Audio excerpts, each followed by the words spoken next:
नमस्कार दोस्तों, मैं हूं अर्जुन त्यागी और आप देख रहे हैं मेरा यूट्यूब चैनल एग्जाम कंटेंट्स। स्वागत है आप सभी का। तो दोस्तों, आप सभी की तैयारी कैसी चल रही है यूपीएसआई या किसी भी एग्ज़ाम की, मुझे कमेंट करके ज़रूर बताइएगा। और यदि आपका कोई क्वेश्चन है तो आप मुझे कमेंट करके ज़रूर पूछ सकते हैं। मैं पूरी कोशिश करूँगा उसका जवाब देने की।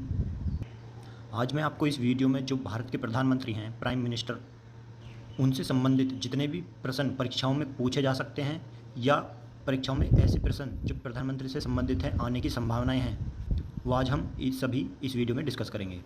आज हम प्रधानमंत्री के बारे में ए से लेके जेड तक सब कुछ जानेंगे। आज के बाद आपको प्रधानमंत्री से रिलेटेड किसी भी क्वेश्चन में कोई डाउट नहीं होगा। तो चैनल एग्जाम कंटेंट्स को सब्सक्राइब करते हुए बढ़ते हैं वीडियो में आगे। वीडियो स्टार्ट करने से पहले मैं एक बात और बतानी चाहूँगा। अगर आप पॉलिटी की कोई बुक लेने वाले हैं और अभी तक आप ये सोच रहे हैं कि कौन सी बुक लें, और आप सिविल सेवा की तैयारी कर रहे हैं या फिर राज्य में होने वाली किसी भी परीक्षा की तैयारी कर रहे हैं, तो मैं आपको एक बुक है एम लक्ष्मीकांत की भारत की राज्य व्यवस्था, उस किताब को सजेस्ट करना चाहूँगा। आप उसको ख़रीद सकते हैं, काफ़ी अच्छी बुक है और छठा संस्करण आ चुका है उसका, और उसका लिंक मैंने नीचे डिस्क्रिप्शन में डाल दिया है। आप वहाँ से जाके अमेज़ॉन से ख़रीद सकते हैं। यह बुक आपको हर कम्पिटिटिव एग्ज़ाम में मदद करेगी। और आपका इस बुक से या अन्य किसी बुक से संबंधित कोई प्रश्न है तो आप मुझे कमेंट करके ज़रूर पूछ सकते हैं। तो चलिए स्टार्ट करते हैं। आज का जो आपका टॉपिक है प्रधानमंत्री। देश में जो मेन पावर होती है अगर किसी के हाथ में, तो वो यही है, ठीक है।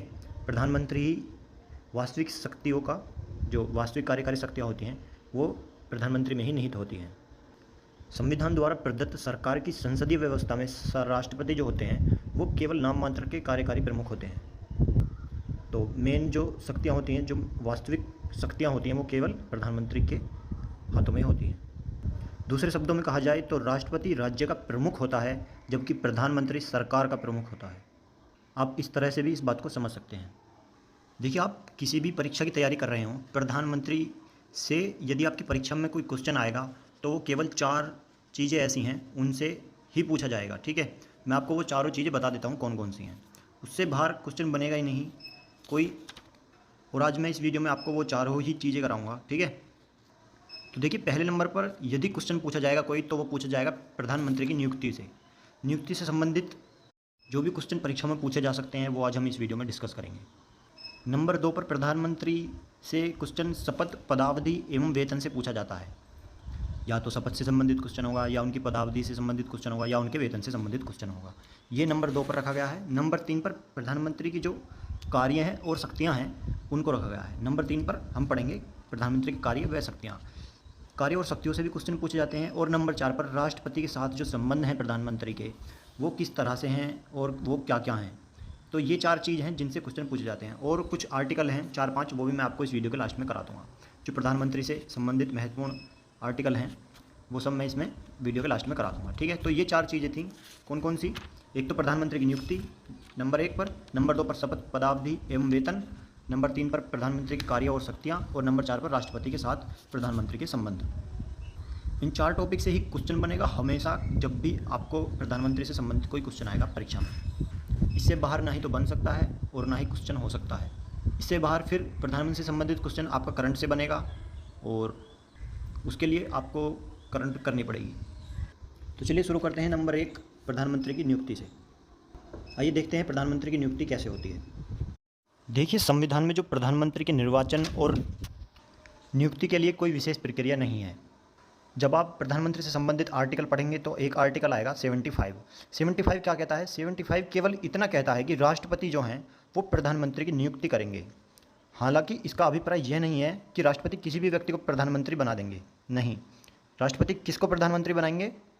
सरकार की संसदीय व्यवस्था के अनुसार राष्ट्रपति लोकसभा में जो पार्टी बहुमत प्राप्त करेगी, उस दल का, उस पार्टी का जो नेता होगा, बहुमत प्राप्त करने वाली पार्टी का जो नेता होगा, उसको प्रधानमंत्री नियुक्त करते हैं राष्ट्रपति। लेकिन ऐसी भी कंडीशन बन जाती है कि बहुमत प्राप्त नहीं कर पाती हैं कुछ पार्टी। तब क्या होता है, जब लोकसभा में कोई भी पार्टी स्पष्ट बहुमत में ना हो, मतलब बहुमत ना मिला हो उस पार्टी को, थोड़े से कुछ सीटों से रह गई हों, समझ रहे हो आप, तब राष्ट्रपति जो हैं वो प्रधानमंत्री की नियुक्ति में अपनी व्यक्तिक विवेक स्वतंत्रता का प्रयोग कर सकते हैं। अब ये व्यक्तिक विवेक स्वतंत्रता क्या है? इस स्थिति में क्या होता है, राष्ट्रपति सामान्यतः सबसे बड़े दल अथवा गठबंधन के नेता को प्रधानमंत्री नियुक्त करता है। अब गठबंधन आप जानते होंगे, किसी पार्टी को बहुमत तो नहीं मिला लेकिन उससे कुछ कम सीटें मिली हैं, और बाकी पार्टियों से ज़्यादा सीटें मिली हैं, तो वो क्या करते हैं, किसी दूसरी पार्टी से, छोटी पार्टी से गठबंधन कर लेते हैं। तो प्रधानमंत्री कौन नियुक्त होता है उसमें, जो सबसे ज़्यादा सीट होती हैं जिसकी, उसके नेता को प्रधानमंत्री नियुक्त कर देते हैं, कौन, राष्ट्रपति। और ऐसे करते हुए राष्ट्रपति क्या करते हैं, वो उसे 1 माह के भीतर सदन में विश्वास मत हासिल करने के लिए कहते हैं। विश्वास मत क्या होता है कि आप जिस पार्टी से हैं उनको सभी सहमत हैं, वो दूसरी पार्टी से जो गठबंधन हुआ है उनसे, और जो दूसरी पार्टी है जिससे गठबंधन हुआ है, क्या वो भी आपको प्रधानमंत्री बनाने में सहमत हैं। ये होता है विश्वास प्राप्त, सभी का विश्वास प्राप्त करना, ठीक है। तभी आप 1 महीने के बाद भी प्रधानमंत्री रहेंगे, ठीक है। राष्ट्रपति द्वारा इस विवेक स्वतंत्रता का प्रयोग प्रथम बार 1979 में किया गया था, जब तत्कालीन राष्ट्रपति नीलम संजीवन रेड्डी ने मोरारजी देसाई वाली जनता पार्टी के सरकार के पतन के बाद चौधरी चरण सिंह, जो गठबंधन के नेता थे, को प्रधानमंत्री नियुक्त किया था। आपने चौधरी चरण सिंह का नाम तो सुना ही होगा, जो प्रधानमंत्री रहे थे। उनको इसी प्रक्रिया के द्वारा, जो मैंने अभी आपको ये बताया था, स्वतंत्रता, विवेक स्वतंत्रता का प्रयोग करके जो राष्ट्रपति 1 महीने के लिए उसको चुनते हैं प्रधानमंत्री को, तो ये चरण सिंह जो हैं, ये उसी प्रक्रिया के दौरान 1979 में चुने गए थे। एक स्थिति और है प्रधानमंत्री नियुक्त करने की, वो क्या है, जब राष्ट्रपति प्रधानमंत्री के चुनाव व नियुक्ति के लिए अपना व्यक्तिगत निर्णय लेता है, जब प्रधानमंत्री की अचानक मृत्यु हो जाए और उसका कोई स्पष्ट उत्तराधिकारी न हो, ठीक है, स्पष्ट उत्तराधिकारी न हो। ऐसा तब हुआ जब 1984 में इंदिरा गांधी की हत्या हुई। तत्कालीन राष्ट्रपति ज्ञानी जेल सिंह ने राजीव गांधी को प्रधानमंत्री नियुक्त कर कार्यवाहक प्रधानमंत्री नियुक्त करने की प्रथा को अनदेखा किया। बाद में कांग्रेस संसदीय दल ने सर्वसम्मति से उन्हें अपना नेता चुना। हालांकि किसी निर्वर्तमान प्रधानमंत्री की मृत्यु पर यदि सत्ताधारी दल एक नया नेता चुनता है, तो राष्ट्रपति के पास उसे प्रधानमंत्री नियुक्त करने के अलावा अन्य कोई विकल्प नहीं होता है। एक कंडीशन और आती है नियुक्ति को लेकर, वो मैं आपको बता देता हूँ। 1997 की बात है, उच्चतम न्यायालय ने निर्णय दिया कि एक व्यक्ति को जो किसी भी सदन का सदस्य न हो, यदि कोई ऐसा व्यक्ति है जो किसी भी सदन का सदस्य नहीं है, उच्च सदन या निम्न सदन, ठीक है, 6 माह के लिए प्रधानमंत्री नियुक्त किया जा सकता है। उसको 6 माह के लिए प्रधानमंत्री नियुक्त किया जा सकता है। इन 6 महीने में वो क्या करेगा, इस समयावधि में उसे संसद के किसी भी सदन का सदस्य बनना पड़ेगा, ठीक है। यदि इन 6 महीने में वो किसी भी सदन का, उच्च सदन हो या निम्न सदन हो, किसी का भी सदस्य नहीं बन पाता है, तो वह प्रधानमंत्री के पद पर नहीं बना रहेगा। संविधान के अनुसार प्रधानमंत्री संसद के दोनों सदनों में से किसी का भी सदस्य हो सकता है। उदाहरण के लिए इंदिरा गांधी, देवगौड़ा, मनमोहन सिंह राज्यसभा के सदस्य थे। अगर हम ब्रिटेन की बात करें तो वहाँ का जो प्रधानमंत्री नियुक्त किया जाता है, उसको निम्न जो सदन है उनका, उसका नाम है हाउस ऑफ कॉमन्स। निम्न सदन का सदस्य होना ही जरूरी है उसको, तभी प्रधानमंत्री जो बनेगा वहाँ का, वो निम्न सदन का ही सदस्य होगा, ठीक है, और किसी को नहीं बनाया जाएगा। तो ये कुछ बातें थीं या कुछ प्रश्न थे ये प्रधानमंत्री की नियुक्ति से संबंधित। आइए अब जानते हैं जो नंबर 2 पर प्रधानमंत्री की जो शपथ, पदावधि एवं वेतन है, उनमें शपथ से संबंधित क्या वो हैं, ठीक है, मतलब क्या क्वेश्चन बन सकते हैं। देखिए, प्रधानमंत्री का पद ग्रहण करने से पूर्व राष्ट्रपति उसे पद एवं गोपनीयता की शपथ दिलवाते हैं। पद एवं गोपनीयता की शपथ लेते हुए प्रधानमंत्री जो बातें कहते हैं, वो 4 बातें कही जाती हैं, जो कि इस प्रकार हैं। नंबर 1 पर है, मैं भारत के संविधान के प्रति सच्ची श्रद्धा और निष्ठा रखूँगा। नंबर 2, मैं भारत की प्रभुता एवं अखंडता अक्षुण्ण रखूँगा। नंबर 3, मैं श्रद्धापूर्वक एवं शुद्ध अंतरण से अपने पद के दायित्वों का निर्वहन करूँगा। नंबर 4, मैं भय या पक्षपात, अनुराग या द्वेष के बिना सभी प्रकार के लोगों के प्रति संविधान और विधि के अनुसार न्याय करूँगा। तो ये 4 बातें थीं जो पद एवं गोपनीयता की शपथ की। ये अब जानते हैं उनकी पदावधि के बारे में। देखिए, जो प्रधानमंत्री का कार्यकाल जो है वो निश्चित नहीं होता है, वह राष्ट्रपति के प्रसाद पर्यंत अपने पद पर बना रहता है। प्रसाद पर्यंत मतलब उनकी अनुमति तक ही वो अपने पद पर बने रहते हैं। लेकिन इसका अर्थ यह नहीं है कि राष्ट्रपति किसी भी समय प्रधानमंत्री को उनके पद से हटा देंगे, नहीं। प्रधानमंत्री को जब तक लोकसभा में बहुमत हासिल है, राष्ट्रपति उसे बर्खास्त नहीं कर सकता है। लोकसभा में अपना विश्वास मत खो देने पर उसे अपने पद से त्यागपत्र देना होगा, अथवा त्यागपत्र न देने पर राष्ट्रपति उसे बर्खास्त कर सकते हैं। केवल यही कंडीशन बनती हैं जो प्रधानमंत्री के पद से रिलेटेड हैं, ठीक है। आइए अब जानते हैं जो प्रधानमंत्री के वेतन हैं उनसे संबंधित क्या कंडीशन बन सकती हैं। देखिए, जो प्रधानमंत्री के वेतन है वह भत्ते हैं, वो संसद द्वारा समय समय पर निर्धारित होते रहते हैं, ठीक है, या निर्धारित किए जाते हैं। वह संसद सदस्य को प्राप्त होने वाले वेतन एवं भत्ते प्राप्त करता है। जो प्रधानमंत्री है उसको वही वेतन और भत्ते मिलते हैं जो संसद के सदस्य को मिलते हैं। इससे अतिरिक्त उनको क्या मिलता है, ठीक है। इससे अतिरिक्त उनको व्यय विषयक भत्ते, निःशुल्क आवास, यात्रा भत्ते, स्वास्थ्य सुविधाएं आदि प्राप्त होती हैं, जो संसद सदस्य से अलग उनको प्राप्त होती हैं। सन 2001 में संसद ने उसके व्यय विषयक भत्ते को 1500 से बढ़ाकर 3000 रुपये प्रति माह कर दिया है। बस ये चेंज हुआ है, बाकी सेम वही है। जो संसद सदस्य को प्राप्त वेतन और भत्ते हैं, सेम वही प्रधानमंत्री को भी मिलते हैं। आइए अब नंबर 3 पर हम देखते हैं प्रधानमंत्री की जो कार्य व शक्तियाँ हैं वो क्या क्या हैं।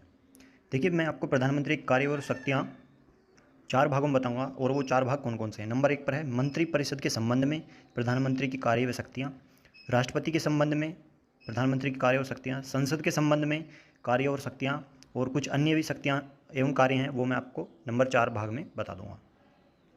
आइए शुरू करते हैं। नंबर 1, मंत्रिपरिषद के संबंध में प्रधानमंत्री के कार्य और शक्तियों से। देखिए, इसमें जो नंबर 1 पर शक्ति है वो है, वह मतलब प्रधानमंत्री, वह मंत्री नियुक्त करने हेतु अपने दल के व्यक्तियों की राष्ट्रपति से सिफारिश करता है। राष्ट्रपति उन्हीं व्यक्तियों को मंत्री नियुक्त कर सकता है जिनकी सिफारिश मंत्री द्वारा की जाती है, प्रधानमंत्री द्वारा की जाती है। केवल उन्हीं को राष्ट्रपति मंत्री नियुक्त करते हैं, ठीक है। नंबर 2 पर वह मंत्री को विभिन्न मंत्रालय आवंटित करता है और उनमें फेरबदल भी कर सकता है। नंबर 3 पर वह किसी मंत्री को त्यागपत्र देने अथवा राष्ट्रपति को उसे बर्खास्त करने की सलाह दे सकता है। नंबर 4, वह मंत्रिपरिषद की बैठक की अध्यक्षता करता है तथा उसके निर्णयों को प्रभावित करता है।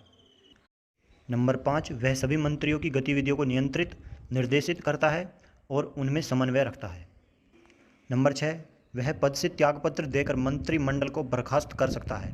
तो ये जो 6 मैंने आपको बताई हैं शक्तियाँ, ये मंत्रिपरिषद के संबंध में प्रधानमंत्री के जो कार्य हैं या उनकी शक्तियाँ थीं।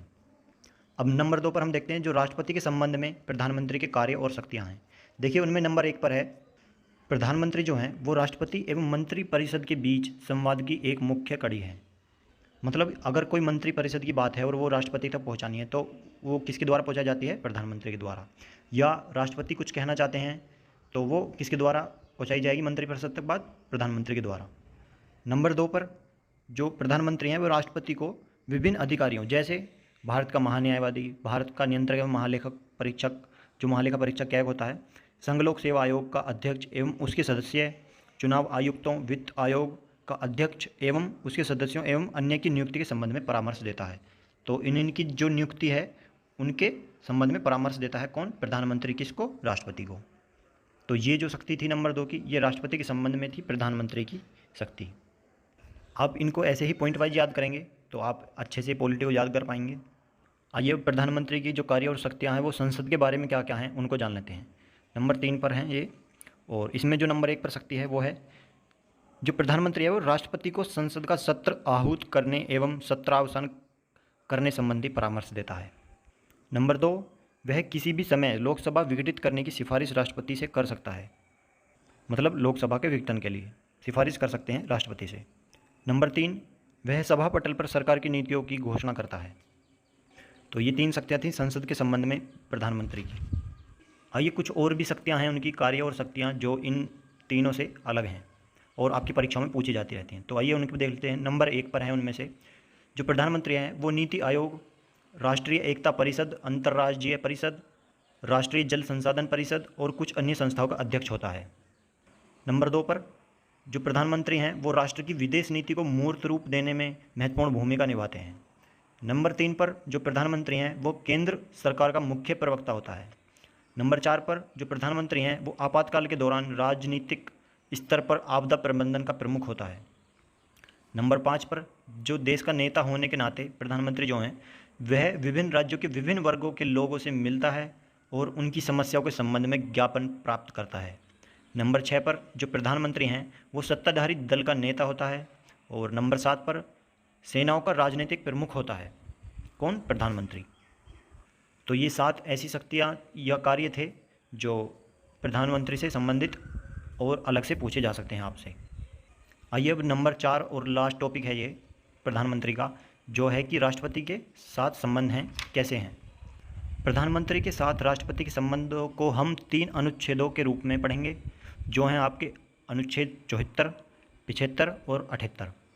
इन 3 अनुच्छेदों में जो राष्ट्रपति के साथ संबंध हैं प्रधानमंत्री के, उनका वर्णन किया गया है। तो आइए देखते हैं नंबर 1 पर अनुच्छेद 74। राष्ट्रपति को सहायता एवं सलाह देने के लिए एक मंत्री परिषद होगी जिसका प्रमुख प्रधानमंत्री होगा।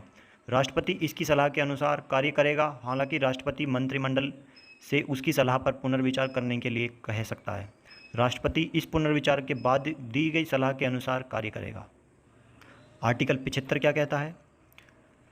प्रधानमंत्री की नियुक्ति राष्ट्रपति करेगा और प्रधानमंत्री की सलाह पर अन्य मंत्री की नियुक्ति करेगा। मंत्री राष्ट्रपति के प्रसाद पर्यंत अपने पद पर बने रहेंगे और मंत्रिपरिषद लोकसभा के प्रति सामूहिक रूप से उत्तरदायी होगी। आर्टिकल 78 क्या कहता है? प्रधानमंत्री का राष्ट्रपति को सूचनाएं प्रदान करने संबंधी कर्तव्य जो है वो आर्टिकल अनुच्छेद 78 में है। तो ये 3 अनुच्छेद थे जो राष्ट्रपति के साथ संबंध है प्रधानमंत्री के, उनको प्रदर्शित करते थे। आइए अब कुछ महत्वपूर्ण अनुच्छेद देख लेते हैं जो प्रधानमंत्री से संबंधित हैं। नंबर 1 पर है अनुच्छेद 74। 74 क्या कहता है? मंत्रिपरिषद का राष्ट्रपति को सहयोग एवं परामर्श देना। अनुच्छेद 75 क्या कहता है? मंत्रियों से संबंधित अन्य प्रावधान हैं इसमें अनुच्छेद 75 में। फिर आता है आपका अनुच्छेद 77। इसमें क्या है? भारत सरकार द्वारा कार्यवाहियों का संचालन है इसमें। फिर आता है आपका अनुच्छेद 78। इसमें है प्रधानमंत्री का राष्ट्रपति को सूचनाएं प्रदान करने संबंधी कर्तव्य, जो मैंने अभी आपको बताया था। फिर आता है आपका अगला नंबर अनुच्छेद 88 का। में सदनों के आदरणीय मंत्रियों के अधिकार निहित हैं। तो ये कुछ 5 आर्टिकल थे जो प्रधानमंत्री से संबंधित थे। आज की इस वीडियो में प्रधानमंत्री से संबंधित बस इतना ही। वीडियो आपको कैसा लगा मुझे कमेंट करके ज़रूर बताइएगा। यदि आपको कोई प्रश्न है प्रधानमंत्री टॉपिक से संबंधित तो आप मुझे कमेंट करके ज़रूर पूछ सकते हैं, मैं उसका जवाब देने की पूरी कोशिश करूँगा। और आपको पॉलिटी की एम लक्ष्मीकांत किताब बाई करनी हो तो आप नीचे डिस्क्रिप्शन में जाके लिंक पर क्लिक करके अमेज़ॉन से ख़रीद सकते हैं। फिर मिलते हैं नेक्स्ट वीडियो में नेक्स्ट टॉपिक के साथ। तब तक के लिए नमस्कार, जय हिंद। और एग्जाम कंटेंट्स चैनल को सब्सक्राइब करना मत भूलिएगा और नोटिफिकेशन बेल आइकन को भी ऑन कर लीजिएगा, जिससे आपको मेरी नेक्स्ट वीडियो की नोटिफिकेशन टाइम पर मिल जाया करेगी।